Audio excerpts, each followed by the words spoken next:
കേരളം കണ്ട ഏറ്റവും വലിയ ഉരുൾപൊട്ടൽ ദുരന്തത്തിൽ രാജ്യം തന്നെ ഞെട്ടി നിൽക്കുമ്പോഴും മുഖ്യമന്ത്രിയുടെ ദുരിതാശ്വാസ നിധിക്കെതിരെ സാമൂഹിക മാധ്യമത്തിലൂടെ വ്യാജ പ്രചാരണം.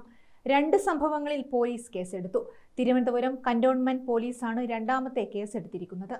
എവിടെ നിന്ന് എത്ര സഹായം കിട്ടിയാലും ഒന്നും അധികമാവാത്ത ദുരിതത്തിലൂടെയാണ് വയനാടും അതുവഴി കേരളവും കടന്നുപോകുന്നത്. വ്യാഴാഴ്ച രാവിലെ 11:30 വരെ 300-നോടടുത്ത് മൃതദേഹങ്ങൾ കണ്ടെടുത്തു. 240-ഓളം ആളുകളെ കാണാനില്ല. നിരവധി വീടുകളും സ്ഥാപനങ്ങളും പാലങ്ങളും കൃഷിഭൂമികളും വളർത്തുമൃഗങ്ങളും വരെ കാണാമറയത്തായി. ഒരു നാടു തന്നെ ഇനി തിരികെ വരാത്ത വിധം അപ്രത്യക്ഷമായി. അത്തരം ഒരു ദുരന്തത്തിലാണ് ദുരിതാശ്വാസ നിധിയിലേക്ക് സഹായം അഭ്യർത്ഥിച്ചുകൊണ്ടുള്ള മുഖ്യമന്ത്രിയുടെ പോസ്റ്റ്. ഉരുൾപൊട്ടലിൽ ദുരിതമനുഭവിക്കുന്നവർക്ക് സഹായം അഭ്യർത്ഥിച്ചുള്ള ഈ പോസ്റ്റിനെതിരെയാണ് ചിലർ അപവാദ പ്രചരണവുമായി രംഗത്ത് വന്നത്. കൊക്ക്, കാക്ക, കുയിൽ എന്ന ഫേസ്ബുക്ക് ഐഡിക്കെതിരെ ഡിസാസ്റ്റർ മാനേജ്മെന്റ് ആക്ട് പ്രകാരമാണ് തിരുവനന്തപുരം കന്റോൺമെന്റ് പോലീസ് കേസെടുത്തത്. നേരത്തെ മുഖ്യമന്ത്രി പിണറായി വിജയന്റെ ഫേസ്ബുക്ക് പോസ്റ്റിനെതിരെ പ്രചാരണം നടത്തിയ സംഭവത്തിലും കേസെടുത്തിരുന്നു. ദുരിതാശ്വാസ പ്രവർത്തനങ്ങൾക്ക് തടസ്സമുണ്ടാക്കുകയെന്ന ഉദ്ദേശത്തോടെ പോസ്റ്റ് പ്രചരിപ്പിച്ചതിനാണ് കേസ്.